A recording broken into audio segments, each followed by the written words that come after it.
ជម្រាបសួរពុកម៉ែបងប្អូនទាំងអស់គ្នាជាទីគោរពនិងជាទីរាប់អានជួបគ្នាជាមួយនឹងខ្ញុំបាទខាត់ស្តង់ដារទៀតហើយនៅវីដេអូថ្មីព័ត៌មានថ្មីក្នុងដៃលោកនេះនៅពេលមុននេះពុកម៉ែបងប្អូនបើយើងងាកទៅកាន់ខេត្តបន្ទាយមានជ័យគឺមានការឈ្លានពានសារជាថ្មីពីសម្ដេចកងទ័ពថៃមកលើបូរណភាពទឹកដីនៃព្រះរាជាណាចក្រកម្ពុជាហើយក៏មានការប៉ះទង្គិចជាមួយនឹងពលរដ្ឋកម្ពុជាហើយទាហានថៃបានប្រើក្របបែកបាទផ្សែងក៏ដូចជាគេហៅថាស្មានបង្ហូរទឹកភ្នែករួមជាមួយនឹងគេហៅថាក្របកំភ្លើងជាប់បាញ់ឲ្យប្រជាពលរដ្ឋខ្មែរនឹងរងរបួស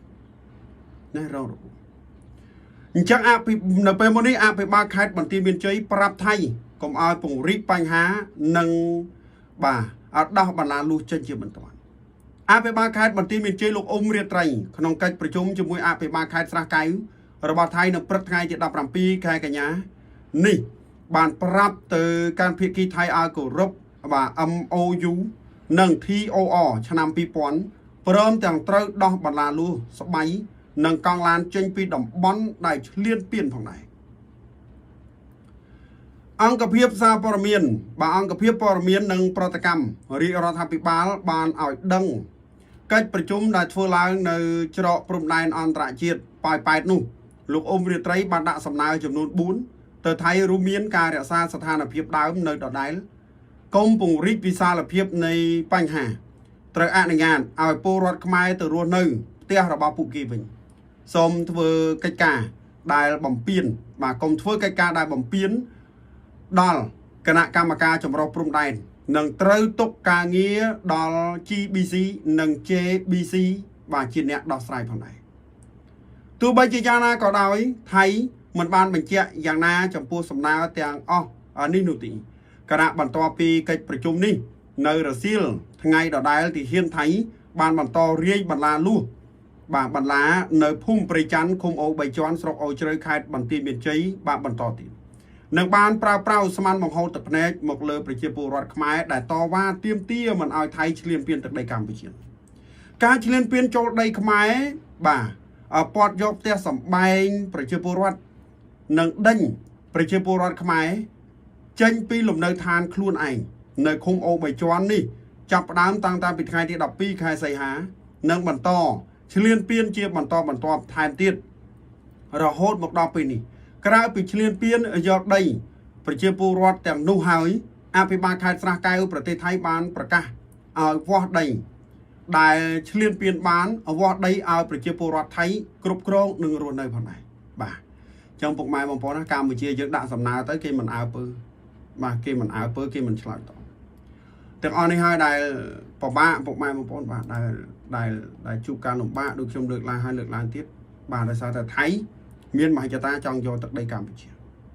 បាទចង់យកទឹកដីកម្ពុជាអញ្ចឹងយើងដាក់សំណើទៅល្មមអីបាទគេអូខេក៏ប៉ុន្តែថៃដូចពោះក្បាល5អញ្ចឹងនាពេលបច្ចុប្បន្ននេះអត់ដឹងថាមួយណែពិតប្រកបជាក្បាលពិតប្រកបហើយយើងនិយាយទៅដោយនាយករដ្ឋមន្ត្រីស្ដីទីភូមិធម្មវិជាយៈឆៃអញ្ចឹងអូខេបត់ឈប់បាញ់តែសួរថាមេភូមិភាគ2នេះវាឈប់បាញ់អត់វានៅនេះទៅជាបញ្ហាចម្បងណា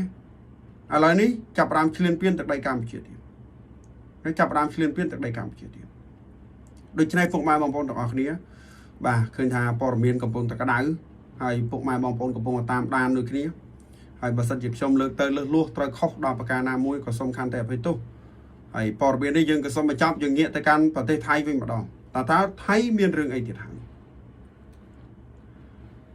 ថៃសម្រុកទម្លាយទឹកចេញពីទំនប់ធំមុនពេលព្យុះថ្មី2ទៀតមកដល់ប្រទេសថៃទំនប់ទឹកធំរបស់ប្រទេសថៃកំពុងសម្រុកបញ្ចេញទឹកដើម្បីទប់ទល់ជាមួយព្យុះចំនួន2ទៀតដែលនឹងវាយប្រហារនៅចុងខែនេះនិងដើមខែក្រោយព្រោះថាបើមិនបញ្ចេញទឹកទេទំនប់ទាំងនោះនឹងប្រឈមហានិភ័យបាក់ធ្លាយផងដែរបើតាមសេចក្តីរាយការណ៍ក៏ដូចជាការចុះផ្សាយរបស់កាសែត The Nation Thailand កាលពីដើមសប្តាហ៍នេះការិយាល័យធនធានទឹកបាទជាតិនៃប្រទេសថៃ ONWR បានចេញសេចក្តីប្រកាសថាព្យុះចំនួន2នឹងមកដល់បាទកន្ទុយគ្នាតែម្ដងដោយអតិពលរបស់វានឹងបង្កឲ្យមានភ្លៀងធ្លាក់ខ្លាំងទូទាំងប្រទេសបង្កើតជាចំនួនយ៉ាងឆាប់រហ័សបំណាក់ដី នឹងរុញឲ្យទឹកទន្លេហក់ឡើងកាន់តែខ្ពស់គម្រាមកំហែងដល់ទំនប់ជាច្រើនទៀតទូទាំងប្រទេសថៃជាវិធានការទំនប់ធំជាច្រើនបានរំដោះទឹកចេញនិងកុំឲ្យមានសម្ពាធខ្លាំងជាក់ស្ដែងនៅទំនប់ភូមិវិបុលបានបញ្ចេញទឹក10លានម៉ែត្រគូបក្នុងមួយថ្ងៃដើម្បីត្រៀមទទួលទឹកថ្មីព្រោះថាបច្ចុប្បន្នទំនប់នេះកំពុងស្តុកទឹកដល់កម្រិត 76% រួចបាត់ទៅហើយខណៈទំនប់សេរីគិតកំពុងបញ្ចេញទឹក20លានម៉ែត្រគូបក្នុងរយៈពេលមួយថ្ងៃវ៉ាវ